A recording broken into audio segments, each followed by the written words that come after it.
Avui parlem amb una dona catedràtica de Medicina en la Universitat de València, jefa del Servei d'Hematologia i Oncologia de l'Hospital Clínic, abans, membre de la Societat Espanyola d'Oncologia Mèdica. Anna Lluch és una esperança en la lluita contra el càncer.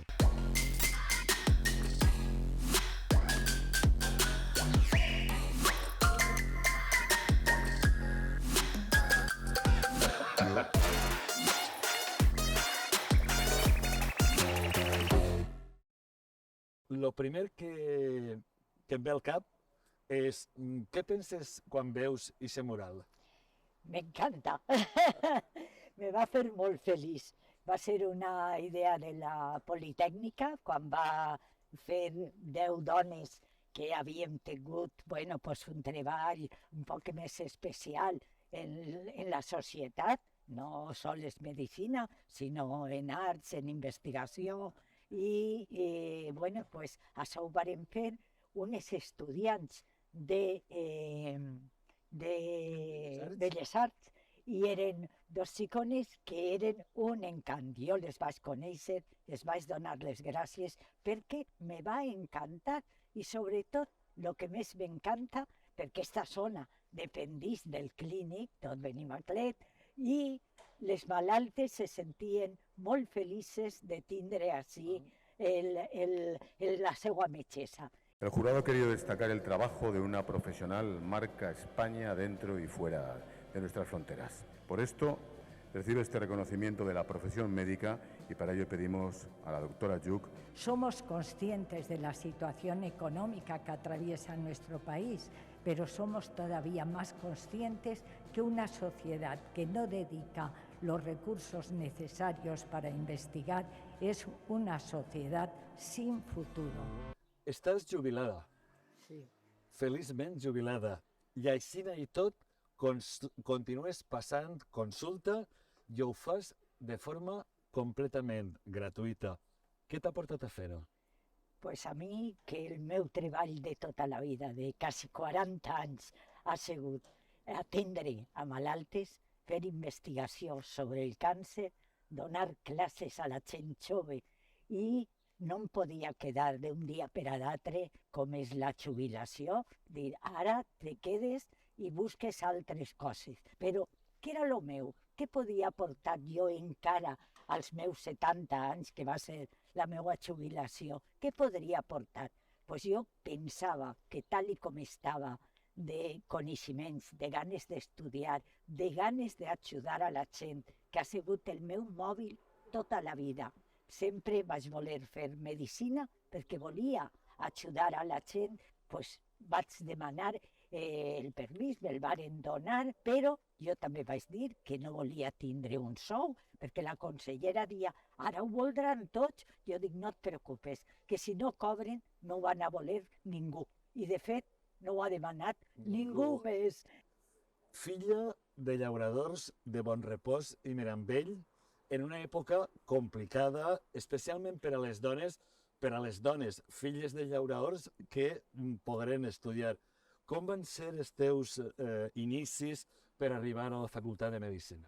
Pues els meus inicis nasqueren en Bonrepòs i Mirambell, perquè en el meu poble n'hi havia un metge de capçalera que era molt bo científicament, feia moltes coses, però jo notava que n'hi havia una discriminació social entre la gent rica, perquè mon pare era llaurador, però llaurador sense terres, con lo qual era mitges. Altre llaurador ric ficava les terres i mon pare les treballava, i després era amitant, però érem una família humil, sense recursos econòmics, con lo qual pues, jo pensava que quan fora major volia ser metge per a no tindre aquesta discriminació. I jo deia, quan siga major tinc que ser metge. I quan siga major, clar, tot me tenien per boja, perquè una xiqueta i d'on jo era i dels pares sense recursos, com anava a estudiar medicina? Les meues amigues que anaven als col·legis de València eren les que podien i les que tenien al Sagrado Corazón, a Vinalesa, a les monges, perquè entonces eren els col·legis de prestigi. Jo a l'escola pública tota la vida.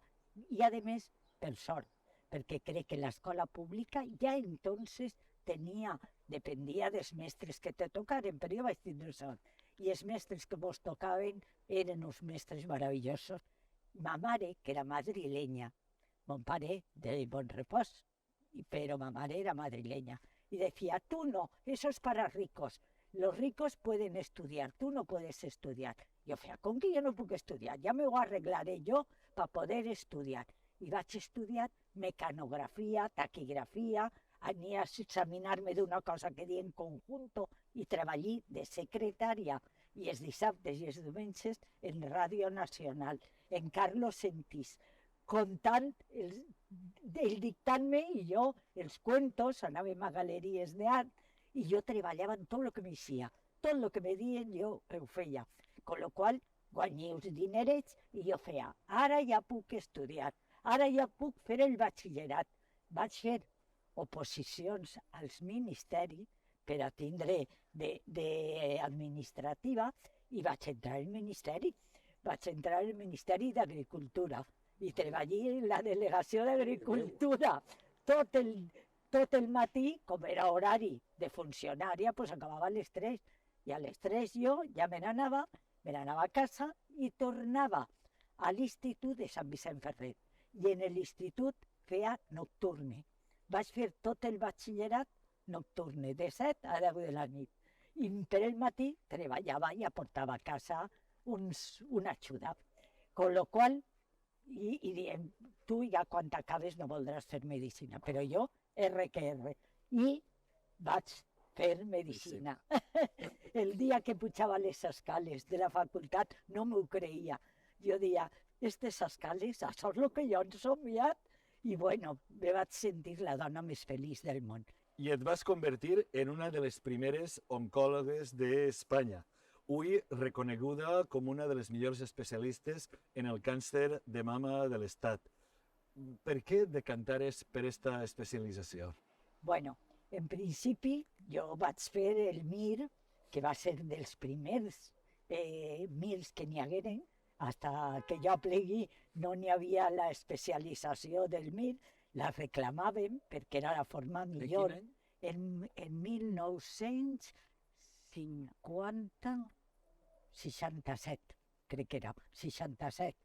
I vaig fer el MIR i les especialitats. Jo volia fer algo que fos en contacte amb la gent, això estava claríssim, i jo dic, si no trobes res millor, faré medicina interna, que és tot. En aquell moment, medicina interna, pensaves que ho abarcava tot.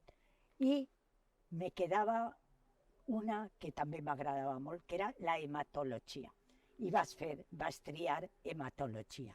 I vaig triar l'Hospital Clínic, que era on jo m'havia format i on jo havia estudiat la meva carrera. I en la meva carrera, que al principi de la meva carrera va ser quan entraren els grisos i mos expedientaren a tots. I bueno, va ser molt tortuosa, però vaig dependre moltíssim. Jo vaig agarrar hematologia, però hematologia i oncologia és molt junt, perquè tot és càncer. Un és càncer de la sang, de les malalties de la sang, i l'altre és càncer dels òrgans del nostre cos. Qualsevol òrgan pot haver un càncer, con lo qual vaig agarrar hematologia. Però després no n'hi havia gent que es dedicara a un càncer concret en Espanya. Tots els oncòlegs se dedicaven a tots, igual veien un càncer de pulmó que un càncer de colon. I això jo vaig voler anar als Estats Units. Tot el temps que vaig poder vaig anar als Estats Units, a Houston, a l'Anderson, i allí vaig veure que els metges es dedicaven, els especialistes, cada un a un òrgan. És a dir, càncer de mama, càncer de pulmó, càncer digestiu, i no a tot. I ara no, me dono compte en seguida que no podíem aprofundir si fèiem de tot. I que si n'hi havia gent per poder-se dedicar, el millor era dedicar-se a un òrgan en profunditat. I jo encara no m'ho acabe estudiar tot el que tinc que estudiar del càncer de mama, no aplegue. Sempre has assenyalat que hem de perdre la por a la paraula càncer.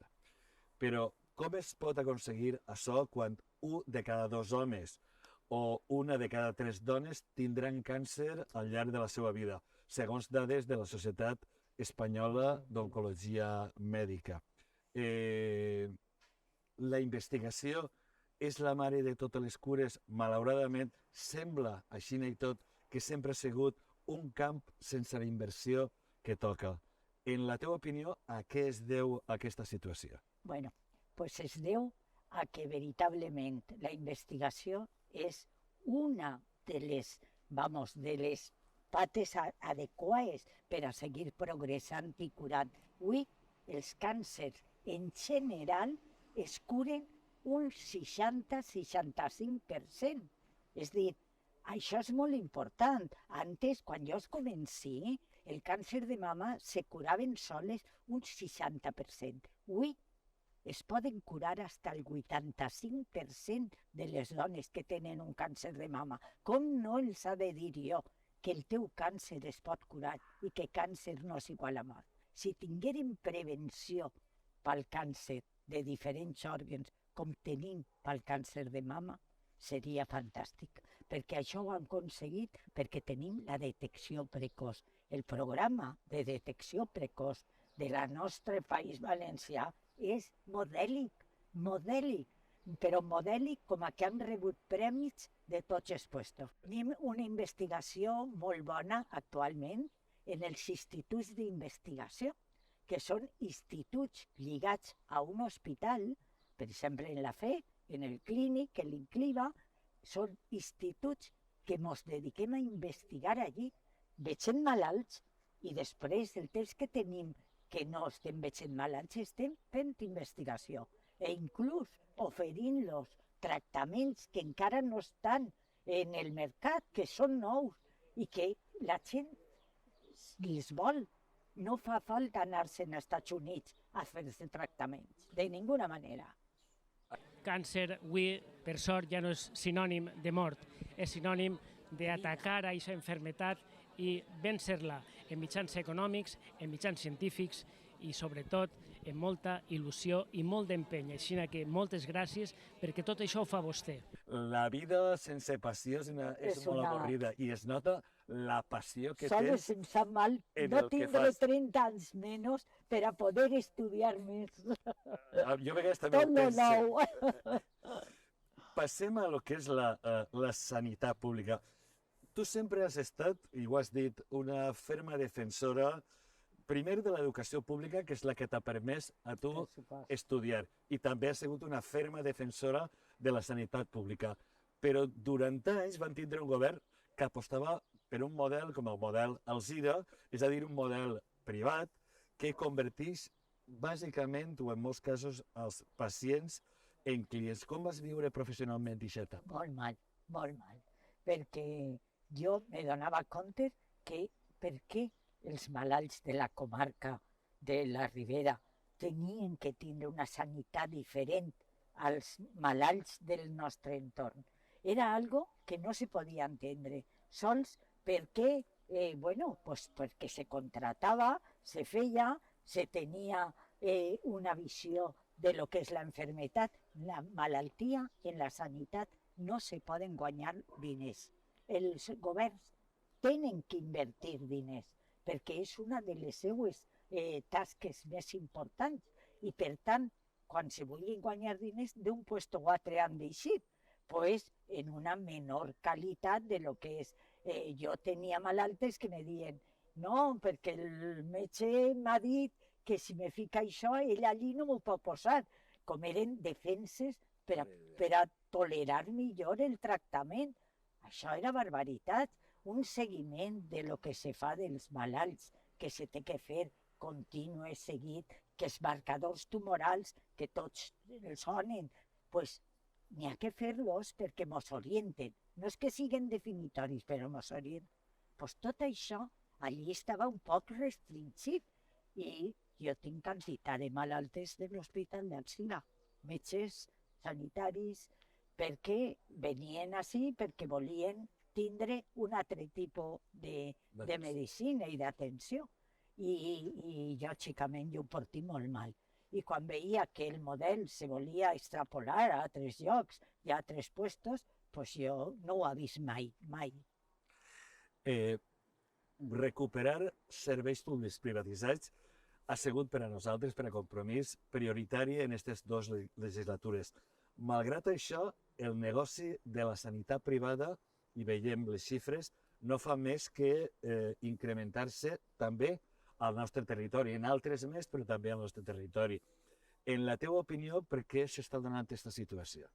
Jo pense que jo en això no estic molt posada a nivell de per què no es pot pagar a la gent que treballa de normal en un hospital i incentivar-la per a que tinga un horari, perquè a mi em dona tota la vida, ho ha pensat. Com jo de matí tinc que tindre així 30 malaltes esperant fora en la consulta que no tenen ni caïra per sentar-se i a partir de les 3 o les 4 allò s'ha acabat i està tot buit. Per què no se podria, i jo no soc gestora, però sempre m'he preguntat per què els hospitals no tenen una funcionalitat tot el dia.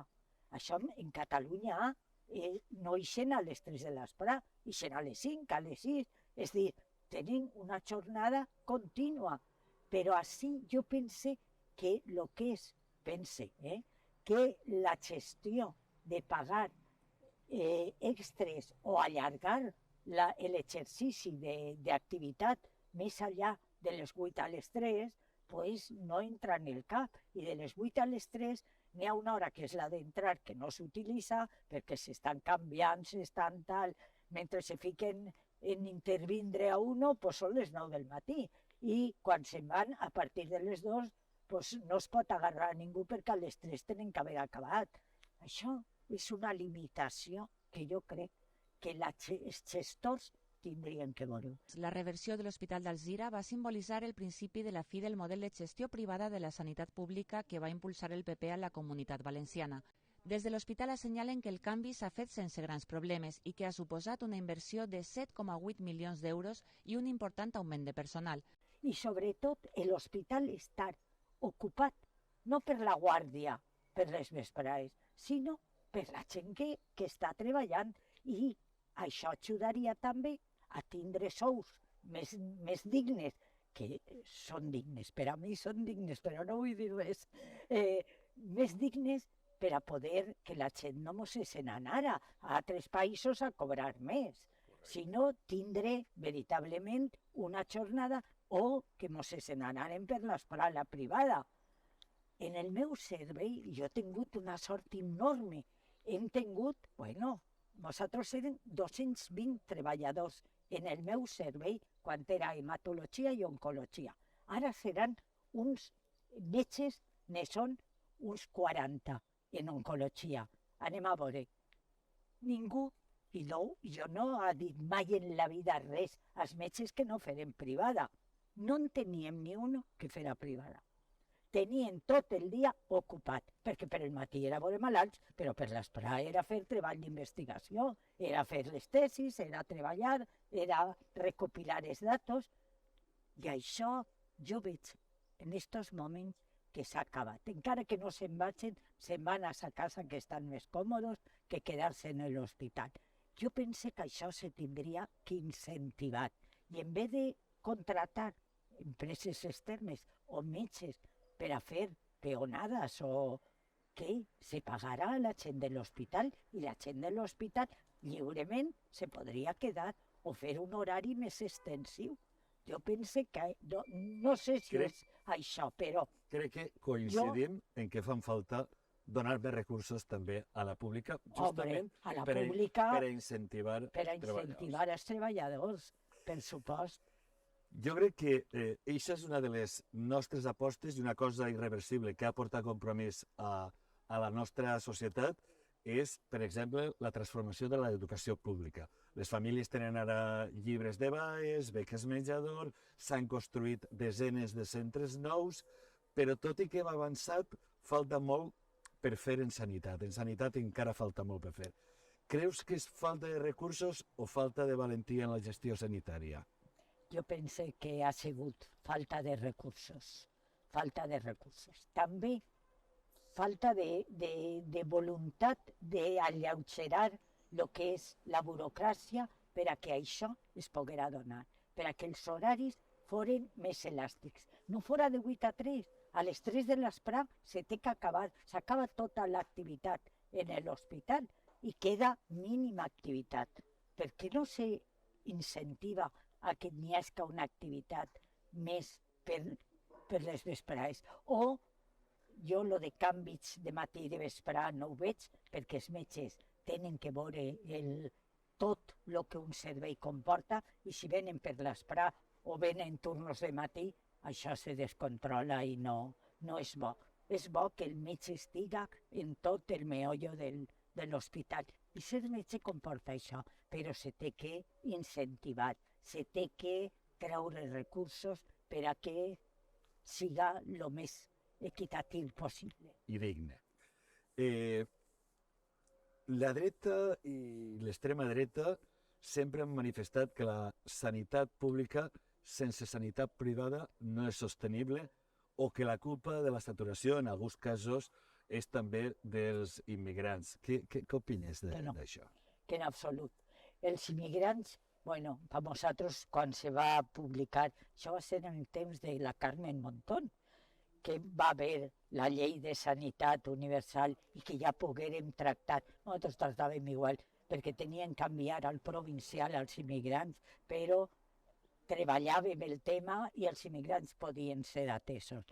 Això és una barbaritat. Els immigrants suposen una quantitat mínima i quan es veus els immigrants que tenim així, per supost que tenen que tindre dret a la sanitat pública des del primer dia.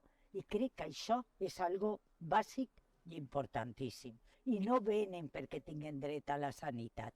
Això ho fan els de Dénia, els ricachons de Dénia, que sí que venen a traure pròtesis, a traure tot el que poden traure de la sanitat pública. Però els immigrants no. Els immigrants van a l'hospital quan tenen necessitat, sols. I per tant, no. I la sanitat pública ben gestionada i sobretot en mitjos per a poder ser competitiva pot ser el millor, i pot ser no, és el millor recurs que tenim. I no tenim que perdre-la, per l'amor de Déu, que és el millor. Quan jo vaig a Sud-amèrica i veig com estan, que no poden ficar a Sud-amèrica o en Amèrica. En Amèrica del Nord passa pitjor, perquè allí el que té diners té el seguro i qui no té diners no té dret a res del món, molt pitjor que en Amèrica Latina, perquè en Amèrica Latina també poden tindre dret els que tenen a tindre una sanitat adequada. El que no tenen és l'accés als nous medicaments, a les noves formes de tractament que tenim així. Jo sempre que vinc donant gràcies. Dic, no sabem el que tenim, no podem perdre això. Tenim que guardar-ho com un tesor. Tenim que cuidar-ho. Jo en 2020 vaig proposar en el Congrés blindar la sanitat pública en la Constitució per tal d'impedir que cap govern tinguera la tentació de descapitalitzar l'Estat en favor de la sanitat privada, i tot i que molts partits estaven a favor, pareix ui per ui, encara un impossible. Ara jo he dit, i he fet formalment la promesa de que si sóc president proposaré que es blinde en l'Estatut la sanitat, la gestió de la sanitat pública. Per què creus que és tan complicat protegir la sanitat pública? Tant de poder té el lobby de la sanitat privada? Té molt de lobby. I sobretot també el problema està que no voldrien enfrontar-se en la gent que vulga fer una sanitat privada, perquè té diners, perquè pot fer-se-la i no vol quedar-se sense això.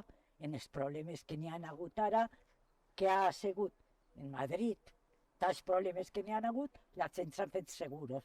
Què ha passat? Que en aquests seguros ara també està bloquejat la sanitat privada. Jo pense que els lobbies de la sanitat privada són lobbies importants i també tenen els seus seguidors i els seus defensors. Però no sols els lobbies, sinó inclús malalts, que volen distingir-se, com passa tot en la societat, de que no van a la sanitat pública i que no van a sentar-se en un banquet com és el que tenim en la sanitat pública. Jo el primer que faig a les meves malaltes és demanar-los disculpes. Sempre els dic, perdoneu, jo m'agradaria tindre així un hotel de 5 estrelles per vosaltres, però no puc tindre'l, tinc això que tinc així. No tinc Movila, com tenen altres hospitals, no hospitals privats, però hospitals que la gent creu públics i són privats. Tenen Movila, jo tinc IKEA, jo tinc mobles que aparenten, però perquè me varen deixar fer-ho, blancs, de colors, quadres, làmines, compri 120 làmines ficades per tot d'impressionistes. Però això, la veritat és que les caïdes són incòmodes i que jo tinc que demanar-los disculpes als malalts d'estar esperant ahí en aquestes caïdes que al final es fan mal. I doncs vaig tindre molta sort.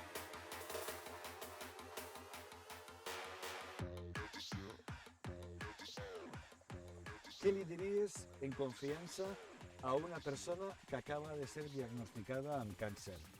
Bueno, doncs li diria que el primer que té que fer és anar a uns professionals en la sanitat pública que li expliquen perfectament què és el que té, que no sols és el diagnòstic, sinó comunicar en la persona i poder-li explicar per a que perda la por. I què li diries en confiança a una jove com tu, de bon repòs, diguem amb ell, que vol ser metgessa? Pues que té que lluitar, té que treballar molt, té que agradar-li molt i té que no escatimar temps ni hores de dormir. Molt bé. I què li diries en confiança a un polític al que el lobby privat li està fent pressió? Que no se deixi pressionar, de ninguna manera, que el que té que fer és invertir en la sanitat pública, que els lobbies privats no li van aportar ningú benefici, perquè els diners no porten a res, si són diners per el que el pressionen. I si no són diners, no, perquè un polític té que mirar per el bé d'una sanitat universal i per a tots, i a més equitativa.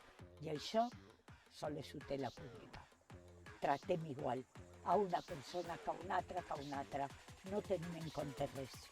Completament d'acord.